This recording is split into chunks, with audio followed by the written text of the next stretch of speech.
Presidents of the 1920s. There's going to be three that we talk about, but the first one we got to start about is Warren G. Harding. Now, we got to take the context of this. Warren G. Harding walks in after Woodrow Wilson, and this is the end of three progressive presidents, a world war, and the world is kind of in the situation where every country is like, let's just do us for a while. Let's just worry about us. And our country was the same way. Our country was, we need to just focus here. His slogan was a return to normalcy, which was out of foreign wars, laissez-faire capitalism, less taxes, less government, less government, less government. So that's what he's running on. Now, the return to normalcy, again, is just this idea that we need to just get back to us, not worrying about being the police of the world and not worrying about a bunch of progressive ideals home. Let's just take a breath. Like, that's what it was. Laissez-faire means let businesses do businesses. Let businesses take care of themselves. Government shouldn't be regulating them. Let's just stay away from businesses. That's kind of what the argument was. And then tax cuts, making sure that everyone gets less money going into the public dole. So that's really what that's about. What's going to come out of this is a couple different things. Let's talk about the good first, or not good, just mediocre. He comes up with the Budget Accounting Act, and what that is it gives the executive more power in the budget of the country. It actually makes it so the government or the president is supposed to give an annual budget to Congress. Basically, here, Congress, this is how much you should be spending this year. They don't have to follow it, but it's a guideline that he can give Congress to try to minimize spending. As you can see with our debt, nobody really pays attention to that anymore, and they haven't for a while. Sorry, it's a serious issue. They also reduced the number of naval guns, bullets, ammunition, armaments, because, again, peacetime. We got tired of being the country or the world's police. We need to come back home. We don't need as much for a war. So that's the next thing he does. Let's talk about the stuff he's really known for. That's the bad, unfortunately. He's known for scandal. There was the attorney general. So the attorney general is kind of like the watchdog of the government. Okay, he was given money to not prosecute people. Okay, and then the Teapot Dome scandal is something you need to know about this guy.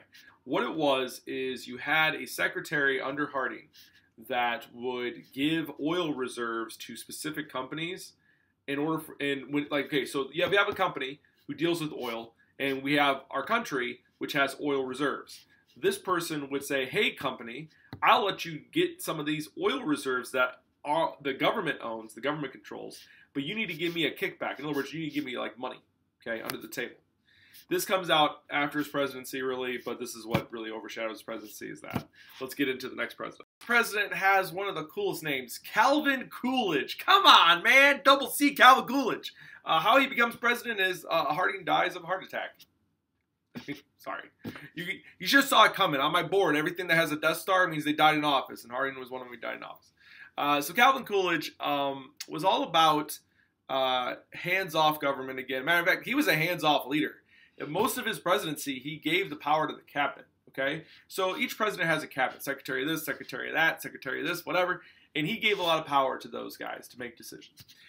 He doesn't run for a second term, mostly because he just doesn't want to, and eventually Herbert Hoover, one of his secretaries, runs for office, and he gets it, and wow. We'll talk about him in a minute. Anyway, Calvin Coolidge, he cut taxes twice. He didn't think taxes were something that the government should do a lot of. That's what the thought was. He also didn't see what was going on the horizon. There was a farming issue that was happening that's going to lead to the Great Depression. There's some other issues going on in the country, and he's a hands-off guy. He doesn't want to do this. He also, other than limiting the amount of money that the government's taking in with taxes, he also limits its spending, which you could say that's commendable. But this is how he does it. He vetoes raising the minimum, or not the minimum wage, raising the amount of money that postal workers were getting, which because of the rise of living, the cost of living, they kind of needed one. He also vetoed giving pensions and money to World War I vets, which wasn't seen as popular back in the day. Probably isn't now.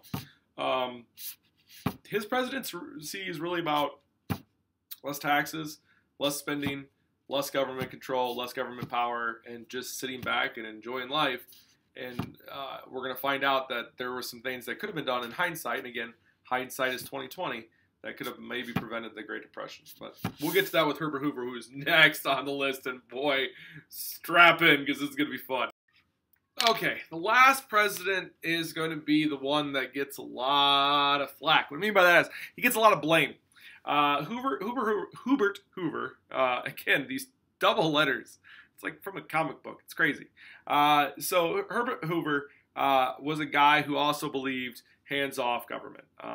He also believed that capitalism, the only problem with capitalism were capitalists. And what he means by that, what I think everyone can take from this is capitalism as a system is wonderful because it gives us options. You go to the store, you have an entire aisle full of toothpaste. You choose whatever toothpaste is, makes you happy. We go, ooh, good toothpaste. The problem is with capitalism, as he was saying, is the capitalists themselves, because the idea of greed can eventually ruin the system, and people will take advantage of others just to get more money and be on top. But he still thought government was not the one to go in there and take care of this, and you can see this when it comes to what happens in the Great Depression. So volunteerism. When the Great Depression hits during his presidency, he thought that people should just volunteer more, and that's what would fix it, and government should basically stay out of it. More people did volunteer, so he was right about that. It wasn't nearly enough. It did not, and this is based on the facts. Like, it just did not do what it needed to do to get people out of the Great Depression, and that's one of his failures, was his just inability to just go against what his thoughts were and really provide a government assistance to people when they needed it. You remember that whole thing with Calvin Coolidge vetoing the World War I vets' pay and pensions? Well, World War I vets march on Washington during his presidency, which makes him look pretty bad. And then his name is known for a lot of things. The best thing it's known for is Hoover Ball. And Hoover Ball was him and his cabinet would go out to the White House lawn, and they would throw this ball around and come up with ideas. Okay, that's awesome. The rest of these things that he's known for is not so good. So there's the idea of the Hoover flag, and that is somebody that has their pockets of their pants pulled out, and it shows that they're poor. So that is the Hoover flag. The Hoover blanket was a newspaper. The Hooverville was a series of cardboard shacks that people lived in. The reason why is because people didn't have money for a house. People were losing their houses. People were abandoning their houses. People were just not having, all these names were basically to label him as the bad guy, as the person that caused the Great Depression, which he wasn't. There was a whole bunch of indicators that show there's a bunch of other things. Did he do a lot afterwards? Not really. There's really not a lot of evidence that shows that he did a whole lot to try to stem the tide of the Great Depression, so a lot of the blame falls on him. Well, these are the three presidents you need to know. Harding, Coolidge, Hoover, 1920s presidents.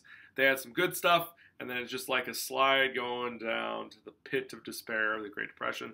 And blaming either one of these three on the Great Depression would be lazy, but you can see that some of their actions did heighten the chances for such an event to take place. But again, hindsight is 20/20. It's easy to blame somebody when you're sitting in my seat, not in theirs. Peace.